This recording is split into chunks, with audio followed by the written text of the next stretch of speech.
E a dengue tipo 3 voltou a ser registrada em 3 municípios de Goiás. São Paulo, Minas Gerais, Amapá e Paraná também têm registros desse novo sorotipo.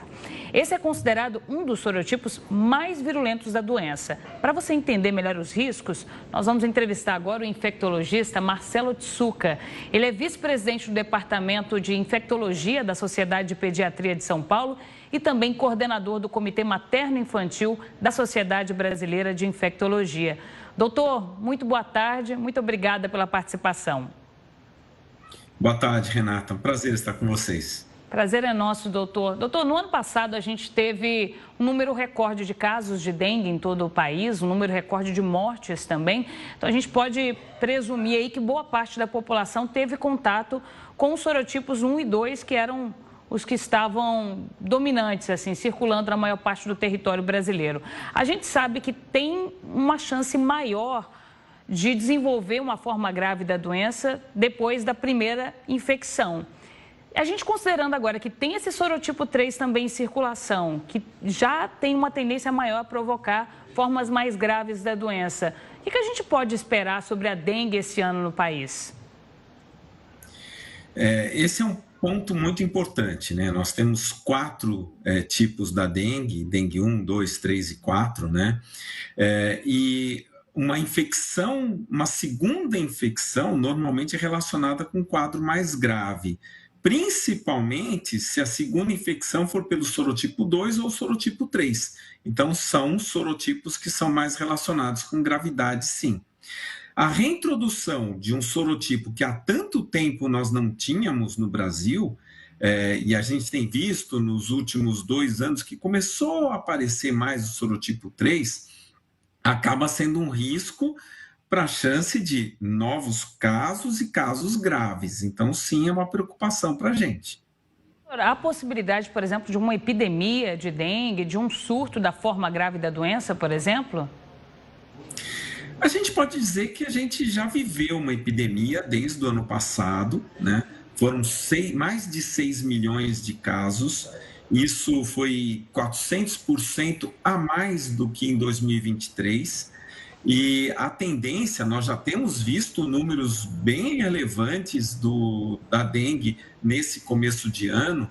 Então, o previsto é que a gente tenha, sim, números bem aumentados de casos de dengue. Não sabemos se tanto quanto nós tivemos agora em 2024, mas com certeza, se nós não tivermos as devidas providências, os números serão relevantes mesmo. Doutor, para quem está acompanhando poder entender bem, queria que o senhor explicasse para a gente, por favor, quais são as diferenças entre os sorotipos? O que muda? É a forma da infecção e os sintomas, de forma geral, eles mudam também? Ou é só a gravidade desses sintomas que varia? Os sintomas são os mesmos, tá? Na verdade, não há uma diferença de cada um desses tipos de dengue. O que normalmente a gente fala, eu vou tentar explicar de uma forma rápida e simples, é que o nosso organismo, quando teve um caso de uma infecção por um dos sorotipos da dengue, ela entende que já está resolvido o problema, que ela já tem uma resposta imune.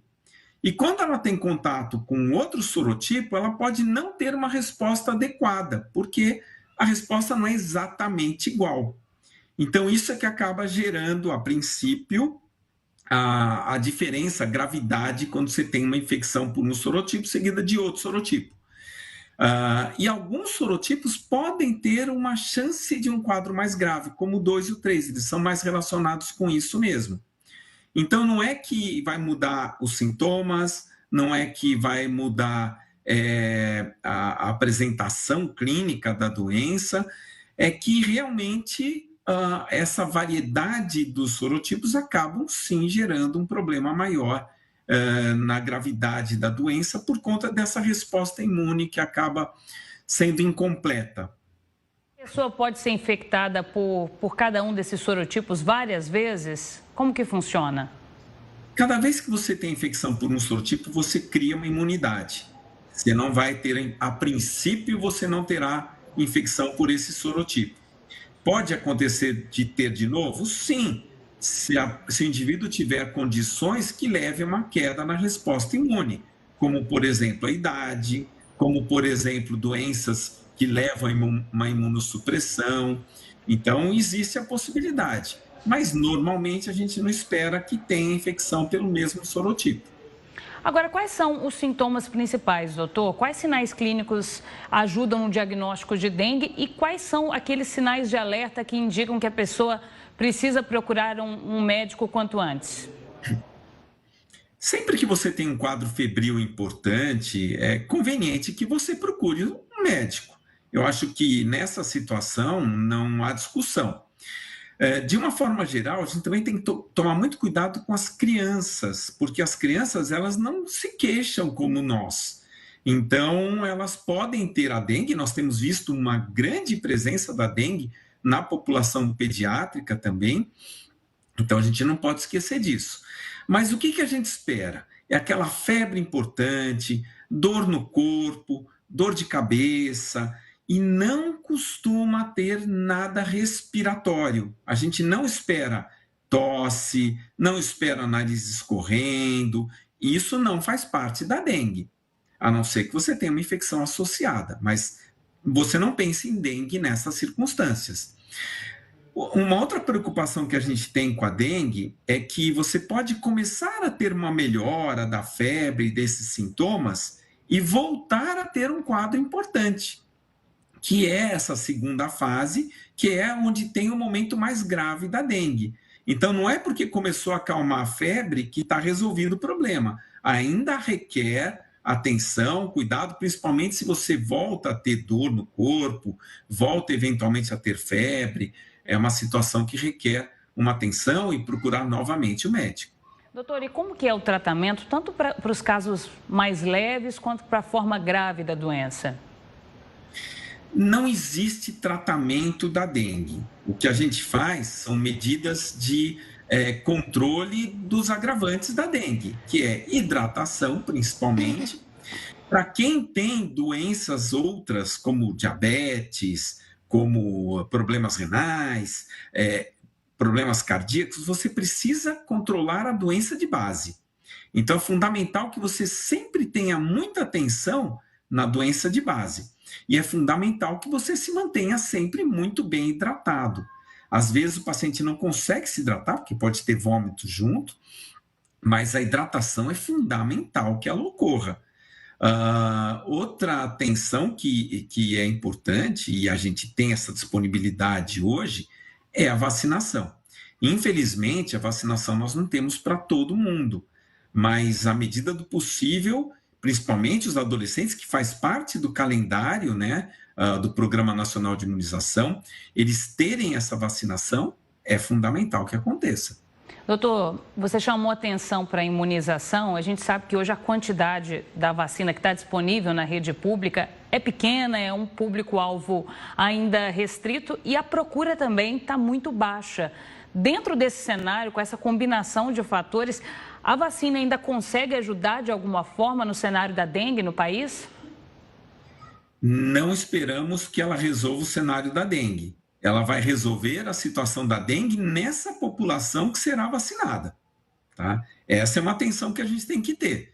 Infelizmente, vacinar as crianças de 10 a 14 anos não vai impactar na quantidade de casos de dengue que nós temos. Lembrando que dengue não passa de pessoa para pessoa, ela passa através do inseto. Então, mais uma atenção, precisamos tomar cuidado com o inseto. E a grande maioria das vezes, esse inseto está dentro da casa transmitindo. Então, a gente precisa ter muita atenção com esses cuidados, com água parada, com água não tratada e tudo mais. Mas a vacina não vai impactar nisso. Nós esperamos que tenhamos mais vacina. Eu acho que isso depende dos acordos, da compra, da aquisição de vacinas. Lembrando que para esse ano o Butantan promete também a liberação da vacina deles, o final dos estudos da vacina deles. Então, vamos ver esses resultados para a gente entender também a eficácia e a possibilidade de vacinar com a vacina do Butantan. Mas a gente precisa, com certeza, ampliar a cobertura vacinal. Esse é um aspecto que a gente tem que dar ênfase pelo Ministério da Saúde, pelas clínicas particulares, por onde nós pudermos, nós temos que cumprir isso.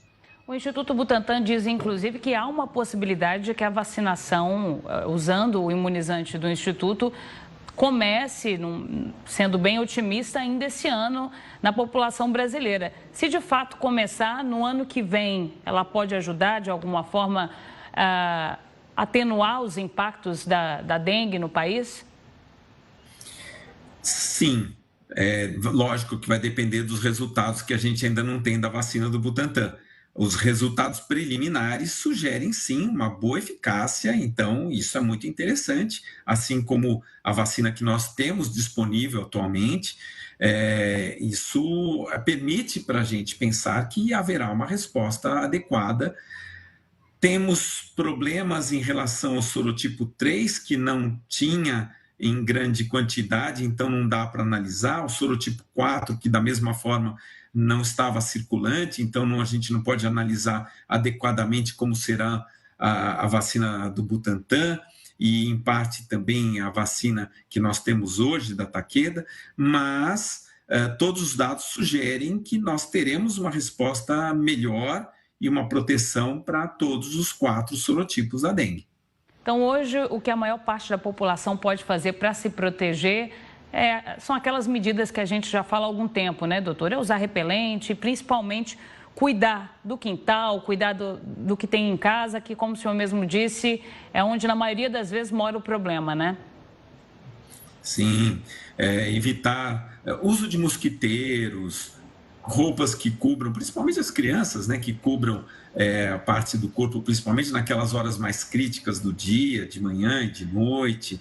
É lógico que todas essas ações são interessantes, assim como os repelentes que você bem comentou. Aqueles fumacês, a gente sabe que não tem uma resposta adequada. Existem outras propostas para controle, como uma bactéria que contamina inseto.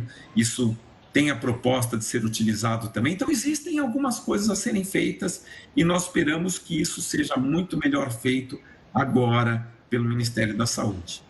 Tá certo, nós conversamos com o infectologista Marcelo Otsuka, que é vice-presidente do Departamento de Infectologia da Sociedade de Pediatria de São Paulo e também coordenador do Comitê Materno-Infantil da Sociedade Brasileira de Infectologia. Doutor, muito obrigada pela participação. Ótima tarde para o senhor.